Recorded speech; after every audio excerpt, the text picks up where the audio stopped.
In Wiltshire, England, nestled beneath the vast hills, lies an abandoned bunker, forgotten since the dark days of the 1940s. Hidden beneath layers of earth and concrete, this shelter once provided refuge to countless individuals during those harrowing times. In the present day, the local mayor of Wiltshire decided to put the bunker up for sale. John Wallace, a 68-year-old war veteran, purchased it just a few months ago. Since his retirement, the constant news of global conflicts and threats reminded him of the days when his life hung by a thread. This lingering fear, coupled with a desire for self-preservation, drove him to acquire the bunker.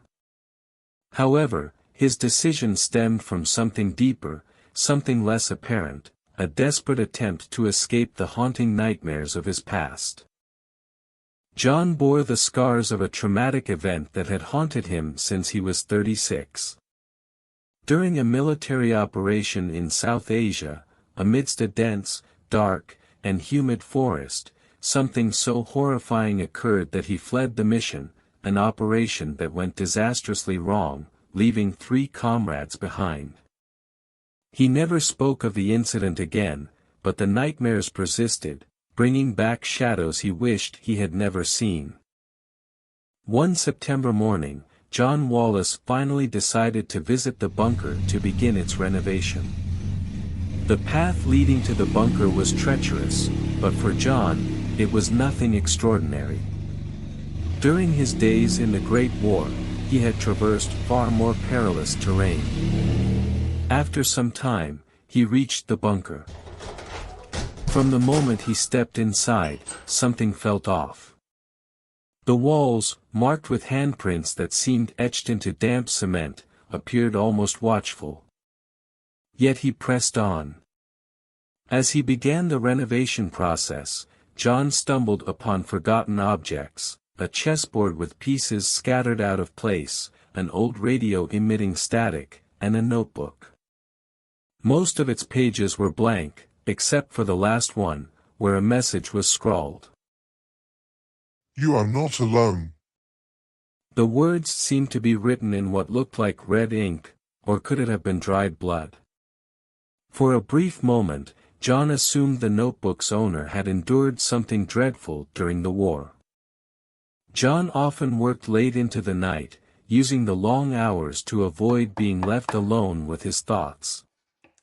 Yet, the more time he spent in the bunker, the stronger the feeling of being watched became.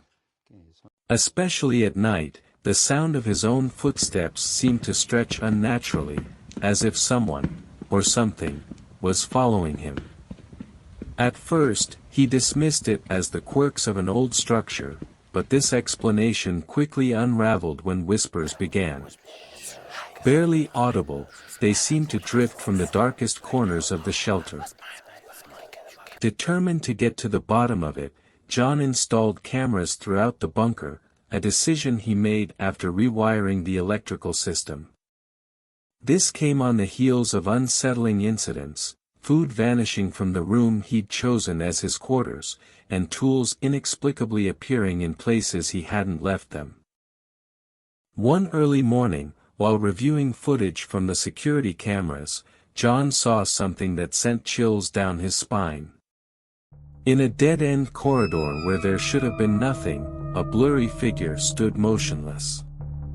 It didn't move, but its presence was undeniable, and it seemed to be staring directly at him through the lens. Overwhelmed, a long-buried memory clawed its way back to the surface. That day during the operation in the forest, when he and his team encountered something they should never have seen. The figure was tall, impossibly thin, and dark as though made of pure shadow, with empty, hollow eyes. It had emerged from the deepest, most oppressive darkness of the forest. What followed was a chaotic blur, but he knew 3 men were left behind. Since then, the nightmares had never stopped, and the weight of guilt gnawed at him. The figure in the bunker felt like an echo of that past, a shadow he could neither escape nor ignore. John decided it was time to confront whatever lurked in the bunker. Armed with his shotgun, he headed to the last location where the figure had appeared on the security footage.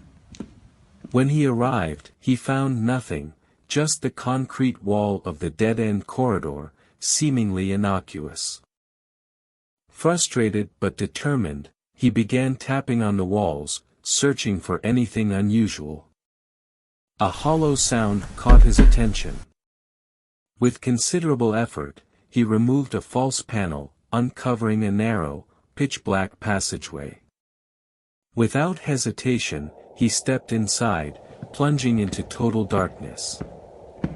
The corridor was suffocatingly tight, the walls closing in with every step until he had to turn sideways to move forward. The air grew colder and damper, and an oppressive silence pressed down on him, broken only by the sound of his own breathing. As the faint light from the bunker's corridor faded behind him, he flicked on a small flashlight and pressed on.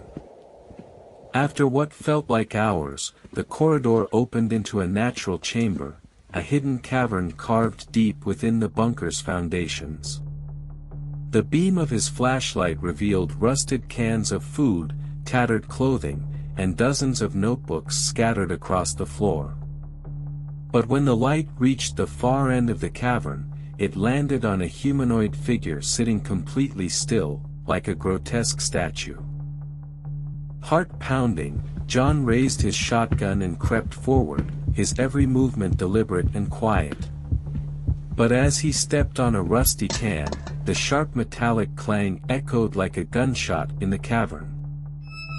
The figure reacted. Its head twisted with an inhuman, grotesque motion, revealing a face that plunged John back into his nightmares.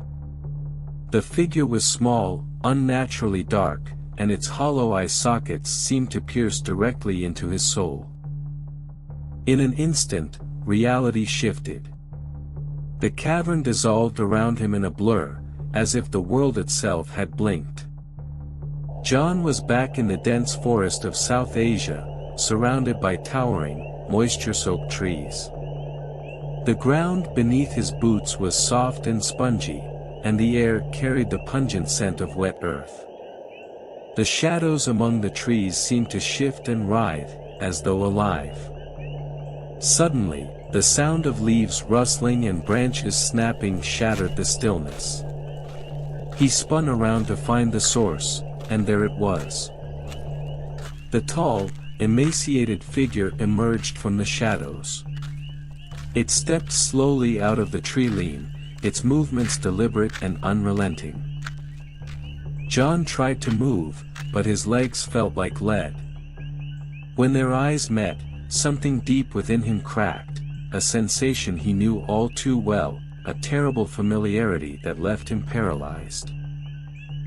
When his legs finally obeyed, he turned and ran, desperation propelling him forward. But his flight was cut short when he stumbled over something solid. Hitting the ground hard, he scrambled to look behind him, and froze in horror. There, sprawled on the forest floor, were his comrades.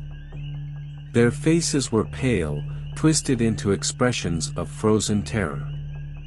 The memories he had tried so hard to bury surged to the surface.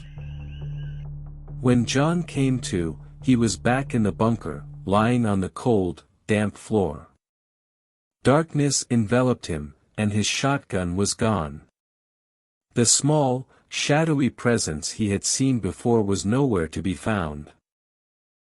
He was alone again, but the echoes of the forest, and the beast, lingered, a haunting reminder of a past that refused to stay buried. Desperate and overwhelmed by fear, John began to retreat toward the dark corridor he had entered through. But something was horribly wrong. The walls seemed to shift and constrict, closing in on him with each passing second. Halfway down the passage, a guttural roar erupted from the cavern behind him, reverberating through the suffocating darkness. Heart pounding, John quickened his pace, each breath a struggle as the space around him grew tighter. When he finally stumbled out of the passage, the bunker's overhead lights flickered chaotically. With every pulse of light, it seemed as though the shadows crept closer, pressing in from all sides. He sprinted toward the exit. Just as he reached the heavy steel door and grasped its handle, it slammed shut with a deafening clang, throwing him to the ground. Dazed and aching, he struggled to his feet, only for the bunker to plunge into absolute darkness. Frantic, John pulled out his phone, switching to the night vision feed from the cameras. His blood ran cold. The figure was there, moving unnervingly fast, closing the distance with each frame. Before he could react, the phone went dead, its screen going black in his trembling hands. Left in total darkness, he fumbled for his lighter, flicking it on. The small flame cast a fragile glow, illuminating just enough for him to see the creature's face, inches from his own. Dark, hollow, and utterly inhuman.